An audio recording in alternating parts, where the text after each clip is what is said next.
Valkyrie no Densetsu, or The Legend of Valkyrie, is a 1989 cooperative action platformer with some shoot-'em-up elements thrown in for good measure.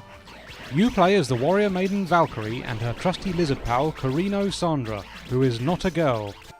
As Valkyrie and Sandra, it's up to you to return the sacred golden seed back to wherever the hell it came from before the evil Camus can use its power to fuck everything up. A simple premise for a simple game. Valkyrie no Densetsu is actually a follow-up to a Famicom title called Valkyrie no Boken Toki no Kagi Densetsu, an action RPG in the Legend of Zelda mold. However, the two games are pretty different, and I think it's safe to say Valkyrie no Densetsu is more of a spiritual sequel. For a game made in 1989, Valkyrie no Densetsu is doing some pretty impressive stuff. There's liberal use of scaling effects on display, and it gives the game some wonderful depth that's lacking from a lot of 2D sprite-based games. We get this lovely drawback as we scale the mountain, giving the impression of how high the characters are from ground level. There's a boss battle that zooms right out to frame the entire monster and adds some impressive scale in the process. And there's some wonderful dynamism as we're chucked around the fortress via a catapult. Mechanically, we're also treated to some great variety.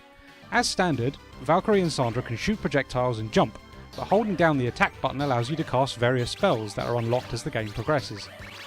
These come at the cost of some magic that can be replenished by collecting these orbs. Exploring the stages will often reveal a cellar of various wares, which include new attack methods, health items, and magic buffs. You'll always want to get new attack items as each type of attack is limited to a certain amount of shots.